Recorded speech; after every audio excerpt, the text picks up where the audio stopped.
할렐루야, 반갑습니다. 2020년 6월 25일 목요일 신성의 아침입니다. 오늘도 주님의 평강이 여러분과 함께 하시길 주의 이름으로 축원드립니다. 오늘 함께 할 찬송 250장 구주의 십자가 보혈로입니다. 구주의 십자가 보혈로 죄 씻음 받기를 원하네. 내 죄를 씻으신 주 이름 찬송합시다. 찬송합시다. 찬송합시다. 내 죄를 씻으신 주 이름 찬송합시다. 2절 죄악을 속하여 주신 주 내 속에 들어와 계시네. 십자가 앞에서 주 이름 찬송합시다.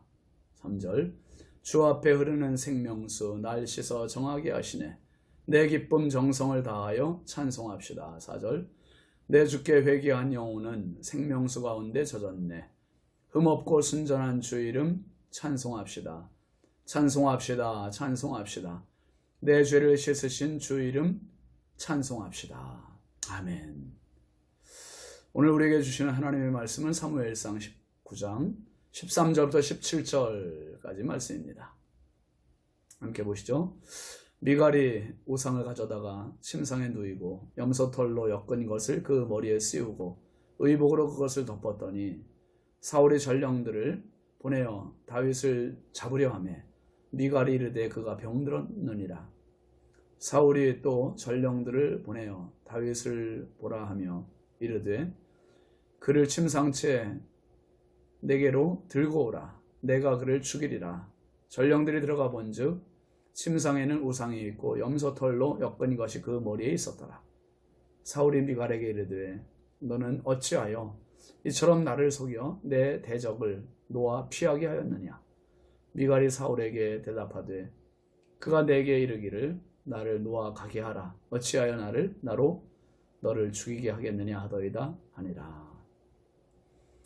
오늘 말씀 제목은 속임수입니다. 속임수. 오늘이 여러분 우리나라가 6.25 전쟁이 난 지가 70년 되는 날입니다. 지구촌에 유일하게 분단 국가인 우리나라가 민족 상잔의 비극을 아픔을 가지고 있는 그 상처가 아직도 아물지 않고 있지 않습니까? 늘 나라를 위해서 기도하시지만 여러분 끝까지 정말 이 상처가 아물고 복음 통일되는 그 나라를 위해서 좀 기도해 주시면 좋겠습니다. 이 전쟁은 순전한 공산당들의 속임수로 시작됐습니다. 지금도 그들은 평화의 손을 내밀면서 한쪽에서는 계속 속이고 있죠. 핵무기 개발에만 혈안이 되어 있습니다. 여러분 세상에는 많은 속임수 있습니다. 거짓이 있습니다. 나쁜 속임수도 있지만 선한 것들도 있습니다. 여러분 야구 경기를 보신 적 있죠? 야구 경기를 보면 투수가 공을 던지기 전에 포수와 무언의 대화를 계속 주고받아요. 그러면서 고개를 이리 설레설레 흔들기도 하고 끄떡이기도 합니다. 끄떡이면 승낙이죠. 그리고 나서 공을 뿌립니다. 반대로 공을 받는 포수의 입장에서도 공을 받기 전에 계속 쪼그려 앉아있는 가랑이 사이로 손가락으로 표시를 해요. 뭐 3개, 2개, 3개, 뭐 4개, 여러 가지 이 투수와 약속되어 있는 사인입니다. 사인.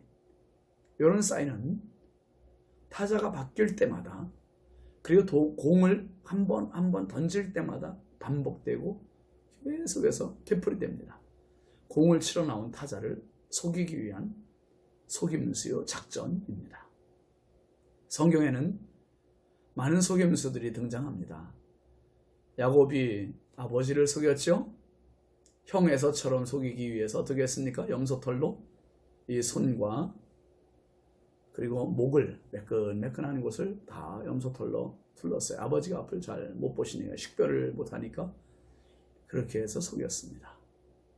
또 야곱은 20년간 외삼촌 집에서 살면서 외삼촌 라반의 딸들과 결혼하고 거부가 되어서 다시 본가로 돌아갑니다. 이 가나안으로 돌아가는 길에 이제 뒤늦게 뒷정리를 하던 외삼촌 라반이 자기 집 우상인 드라빔이 사라진 것을 발견해요. 그리고 야곱이 이것 훔쳐갔구나 생각하고 뒤쫓아갑니다. 쫓아갔을 때 이 야곱의 일행과 만난 라반이 물어봅니다. 왜 우리 우상을 가져갔냐? 예? 야곱은 안 가져갔다고 얘기해요. 야곱의 아내예요. 또 라반의 딸인 라헬도 안 가져갔다고 얘기합니다. 그런데 실상은 어디에 있었습니까? 그게 지금 이 라헬이 낙타를 타고 있고 낙타 등 안장에 그 드라빔을 숨겼어요. 숨기고 이제 라헬이 그걸 깔고 앉아 있습니다. 깔고 앉아 있으면서 뭐라고 합니까?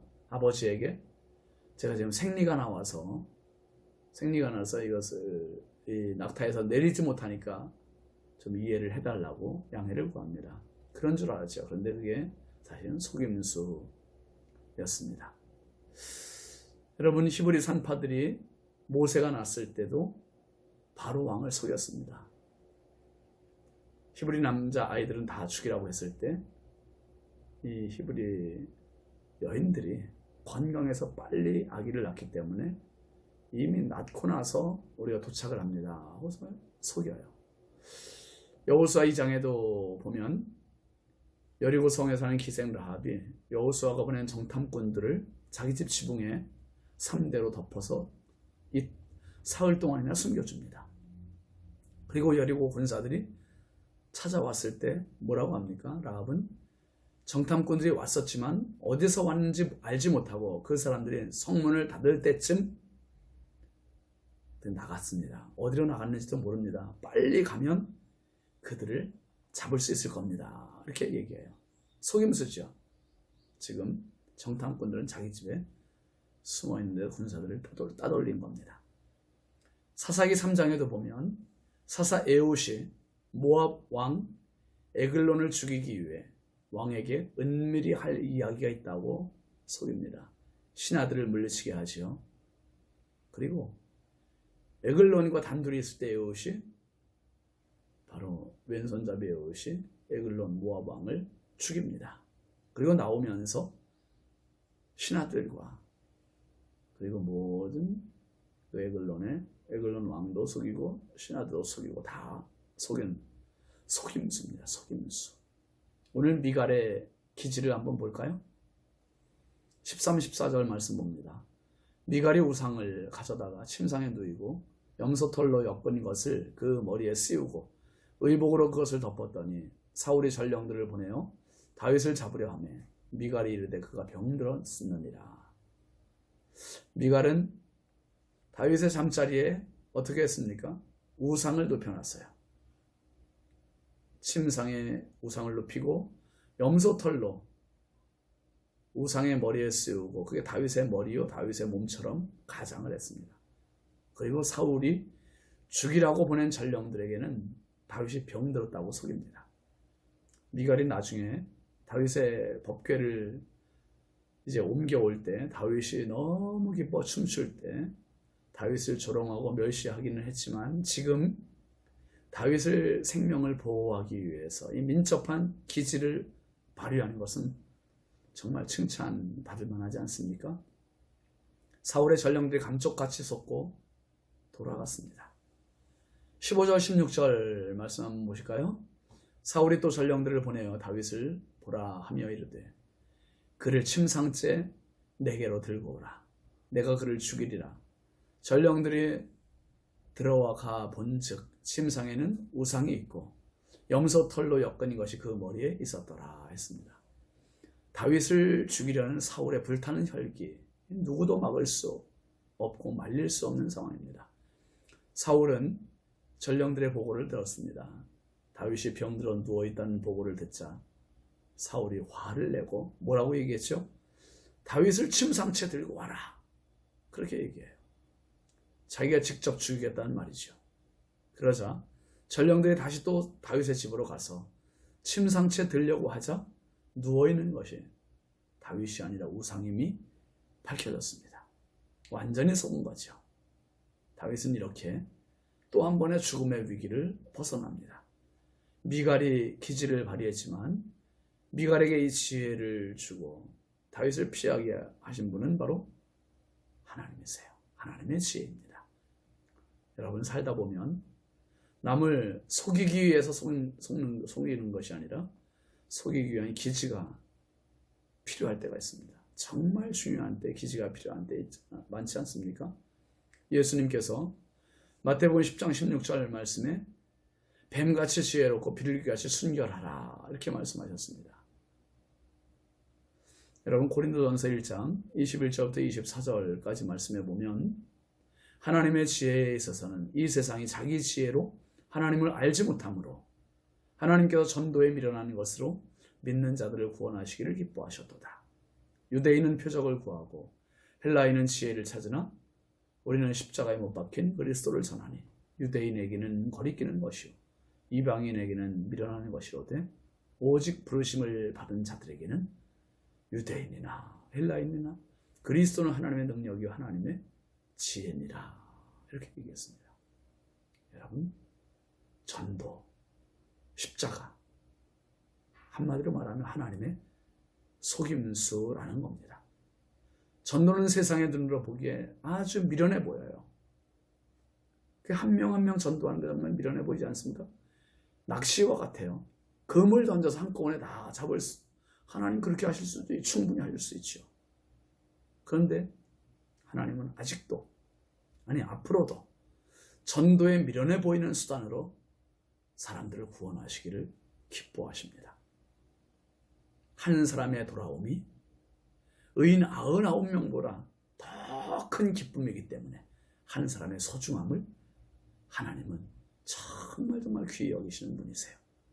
또 십자가는 표적을 구하는 유대인들에게는 거리끼는 거래요. 또 지혜를 찾는 헬라 철학자들에게는 미련해 보이는 거예요. 미련해 보여요. 그런데 그리스도의 십자가가, 이 십자가의 구원의 방법은 변함없는 하나님의 구원의 방법이요 하나님의 놀라운 지혜입니다.